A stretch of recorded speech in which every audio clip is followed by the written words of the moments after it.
Bali ngayong araw nga ho pala, arit umakyat kami sa bundok para naman nga ho makapagbigay ng kaunting kasiyahan sa mga bata nga ho nandito. Nagpalaro, nagpakain at nagbigay nga ho kami ng kaunting regalo para nga ho sa simpleng selebrasyon ng Pasko. Hello guys, si Bung po ito. Bali 6:30 na nga ho ito ng umaga nung simula nga ho kaming umakyat sa bundok at daladala na nga ho namin din aring aming mga gagamitin. Hanggang dito na nga lang ho pala ang mga dala namin sa sakyan sa paanan nga ho ng bundok kung tawagin dahil hindi na nga ho nito kaya ang ahunin. Maputik nga ho at matarik kaya naman nga ho aring aming mga dalay pinagbababa na nga lang ho sa tricycle at inaantay na nga lang ho namin na iba na namin kasama at kami nga ho ay maahon na. At nung kami nga ho ay makumpleto ay di kami lumakad na para naman nga ho hindi kami tanghaliin at maaga nga ho kaming makarating. Bukod pa nga ho doon ay masama pa rin ang panahon kaya nga ho hanggat hindi pa naulan ay di kami nagmamadali na para nga ho hindi kami abutan sa daan. Dahil kapag nga ho umulan ay di syempre mababasa ang daan at may possibility na madulas nga ho kami. Pero hindi ho talaga namin maiwasan ang ulan at inabot pa rin naman nga ho kami sa daan. Pasulpot-sulpot nga lang ho ito kaya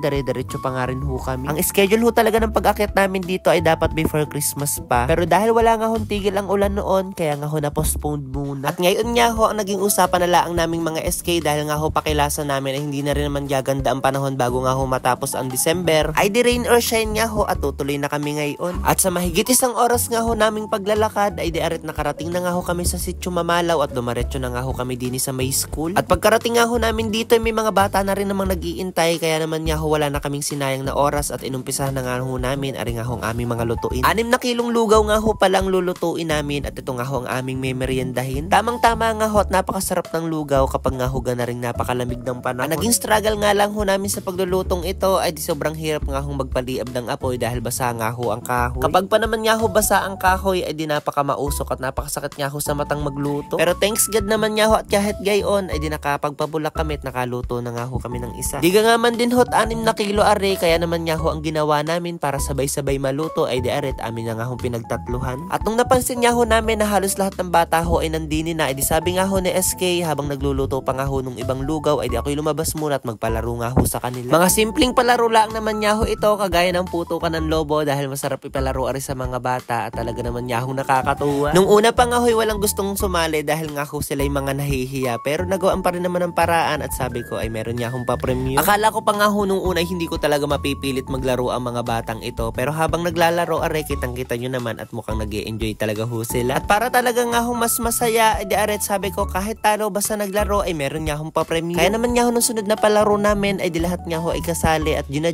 makipagbandingan nga ho kasama kami. At habang kami naman nga ho busy sa paglalaro kasama nga ho ang mga bata ari naman nga ho sina SK ay di pinaprepare na nga ho aring aming mga ipapameryenda. Nakakatuwa ho ang mga batang ito at alam mong merong disiplina dahil sabi nga ho namin pumila ng ayos at bibigyan nga ho isa-isa. At kada abot nga ho namin ng pagkain ay hindi nga ho nila nalilimutan ang mag-thank you kaya naman nga ho talagang nakakatuwa ang mga ito. Doon pa nga lang ho sa simpleng pagpapasalamat ay di makikita mo talaga na simula nung sila maliliit pa ay naturuan nga ho ng magandang asal. Kaya naman nga ho habang kumakain pa ng lugaw at tinapay aring mga bata ay di rin aming mga simpleng dalang regalo ay di ipine-prepare na nga ho na rin mga kapwa SK ko. At pagkatapos nga ho naming lahat kumain ay di arit pinapila na ho namin lahat ng bata para nga ho mabigyan sila isa-isa na rin nga ho aming mga simpleng dala. Sinadya ho talaga namin na ngayong Pasko ay aakyat nga ho kami din sa bundok para nga ho mag-celebrate ng Pasko kasama ang mga batang ito. Nasa kulang-kulang 70 nga ho ang mga bata dito at struggle pa nga ho yun kung bababa sila para nga lang ho umattend ng Christmas party. At habang ako nga ho nag-e-edit ay dinapansin ko ang napakakit na batang tahimik na tahimik sa una at taga-antay nga ho mapansin ni SK para nga ho maabutan ng regalo. At nung maabutan niya ho ni SK ay di are tahimik pa rin nga ho umalis siya.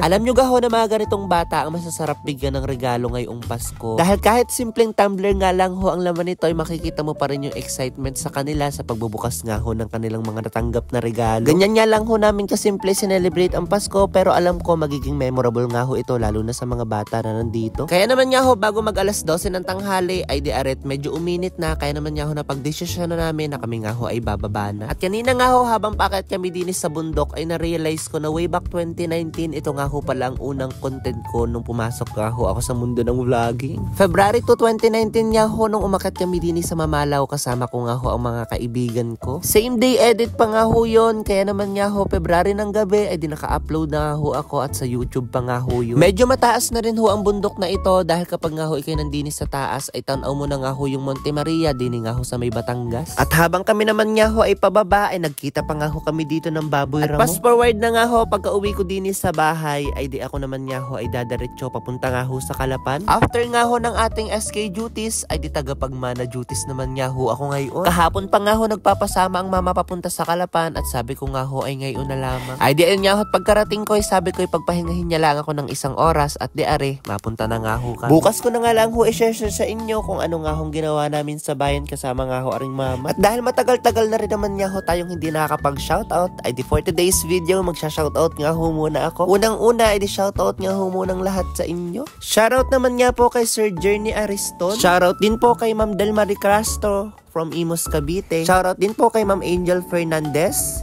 Ma'am Stephanie Nacario from Canada. At syempre kay Ma'am Jane Carla from Nasugbo, Batangas. Ay di shoutout nga ho muna ulit sa inyo. At kung hindi pa nga rin ho kayo na shoutout, ay di mag-comment pa nga rin ho kayo at baka malay nyo sa susunod na video ay kayo na nga ho ang mapili. Paki-comment na nga rin ho kung mga taga-saan kayo para naman nga ho ang taga-pagmana ay di may idea kung saan nga ho nakakarating ang mga vlogs niya. Charit! Ay siya, kung hindi pa nga ho kayo naka-follow, ay di pa-follow, like, and share na rin naman nga ho ng vlog nating ito.